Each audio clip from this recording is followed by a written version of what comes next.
अस्सलाम वालेकुम जनाब। आज की हमारी वीडियो है प्रोनंसिएशन के हवाले से, और ये ख्याल मेरे जहन में इसलिए आया है कि अब से कुछ दिन पहले एक वीडियो मेरी नज़र के सामने से गुजरी, जिसमें एक शख्स बहुत ही बेहूदगी का मुजाहरा करते हुए उसने लांडी कोरंगी के लोगों की तजलील की है, यानी उनकी लैंग्वेज का मजाक उड़ाया है।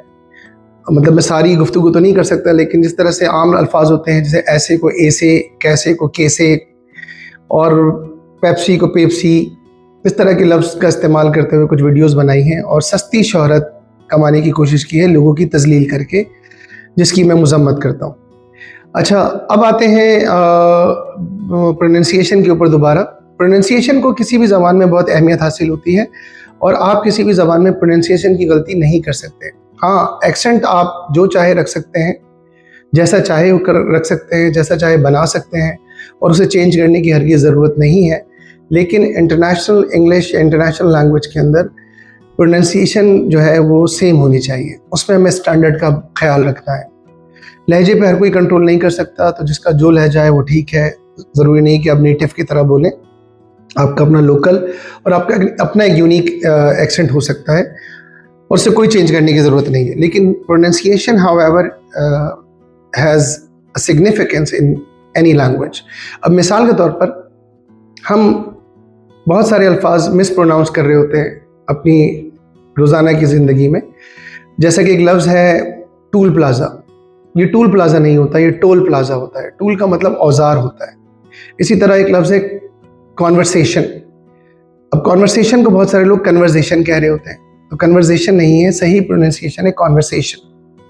इसी तरह एक वर्ड है जेस्चर, जिसे लोग गेस्चर कह रहे होते हैं, तो आपने गेस्चर नहीं कहना, सही वर्ड है जेस्चर।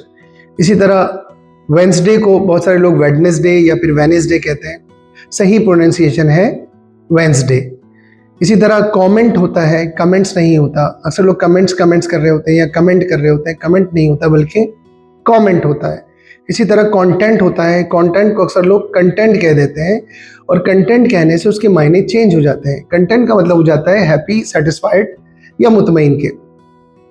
इसी तरह सजेशन होता है, सजेशन नहीं होता।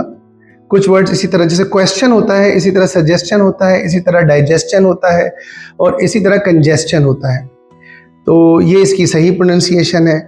और अक्सर लोग जो है कुछ अल्फाज उन्होंने अपने भी क्रिएट कर लिए होते, तो वो भी गलत है। मिसाल के तौर पर बर्डनाइज एक लफ्ज़ है जो अक्सर लोग गलत कहते हैं। बर्डनाइज कोई वर्ड नहीं है इंग्लिश में, असल वर्ड है बर्डन। बर्डन वर्ब भी है और बर्डन नाउन भी है। इसी तरह प्राउडी एक लफ्ज़ है, और प्राउडी कोई वर्ड है ही नहीं इंग्लिश में, ये लफ्ज़ बनाया हुआ लफ्ज़ है, बल्कि ये लफ्ज़ नहीं है।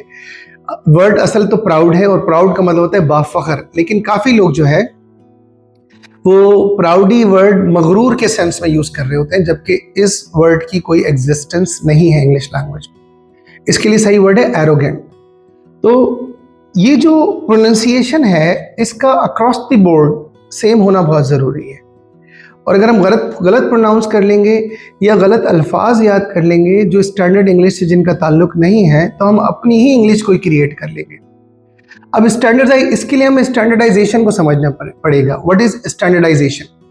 स्टैंडर्डाइजेशन का मतलब होता है सेम अक्रॉस द बोर्ड, यानी एक ही स्टैंडर्ड हर जगह सेम हो, इसे हम स्टैंडर्डाइजेशन कहते हैं। जिस तरह की आपने बड़ी बड़ी मल्टीनेशनल कंपनीज को देखा होगा, जैसे मैकडॉनल्ड्स को ले लें, KFC को ले लें, या और भी बहुत सारी कंपनीज हैं जो आपको हर जगह एक जैसी नजर आएगी। इसे आप कॉर्पोरेट यूनिफॉर्मिटी कह लें या स्टैंडर्डाइजेशन कह लें। तो इसे हम इसी तरह लैंग्वेज में भी स्टैंडर्डाइजेशन होनी चाहिए। अगर लैंग्वेज में स्टैंडर्डाइजेशन नहीं होगी तो दुनिया आपकी ज़बान नहीं समझेगी। इंग्लिश लैंग्वेज में स्टैंडर्डाइजेशन का मतलब यही इसीलिए रखा गया है, इसको कंपलसरी इसलिए रखा गया है कि अगर लंदन वाला बोले तो लांडी वाला समझे, लियारी वाला बोले तो सिडनी वाला समझे। अगर इसमें भी आप अडेप्टेशन कर लेंगे, अडेप्टेशन का मतलब होता है किसी चीज़ को उस माहौल के मुताबिक चेंज करके सूटेबल बनाना। लेकिन हमने क्या किया, अक्सर लोगों ने अपनी अपनी लैंग्वेज बना ली। मुशाहिदे में आया है कि भाई लांडी की इंग्लिश अलग है, तो गुलशन की इंग्लिश अलग है, तो डिफेंस की इंग्लिश अलग है, और ग्लोबल इंग्लिश अलग है। और इसी वजह से बहुत सारे लोग ग्लोबली कम्युनिकेट नहीं कर पा रहे होते। अक्सर जब नेटिव स्पीकर बोल रहा है तो हमारे लोकल स्पीकर्स नहीं समझ पा रहे होते। तो स्टैंडर्डाइजेशन क्या करती है, इस फ़र्क को ख़त्म करती है और across the board same pronunciation और सेम अल्फाज का चुनाव, क्योंकि बहुत सारे अल्फाज हम ऐसे भी याद कर लेते हैं इंग्लिश में जिसे पूरी दुनिया भी नहीं समझती, वो ऑब्सोलीट हो चुके हैं या एक्सपायर्ड हैं या सिर्फ शायरी की हद तक महदूद है। जिस तरह अगर उर्दू में मैं कहूँ कि हिफ्ज़ मा तक़द्दुम के तहत आपको कुछ चीज़ें साथ ले लेनी चाहिए, तो हिफ्ज़ मा तक़द्दुम के तहत 90% लोग नहीं समझ पाएंगे, क्योंकि इसका मतलब है एहतियातन, और ये स्टैंडर्ड वर्ड नहीं है, यानी आम फहम वर्ड नहीं है, इसलिए लोगों की समझ में नहीं आएगा। तो अगर इंग्लिश में भी हमने ये काम कर लिया तो हमारी ज़बान कोई नहीं समझेगा। हमें ये बात समझनी चाहिए कि कोई भी ज़बान सीखने का मकसद ये है कि हम अपना मैसेज दूसरे तक पहुंचा सकें, हम कम्युनिकेट कर सकें, ना कि लोगों को परेशान करते थे।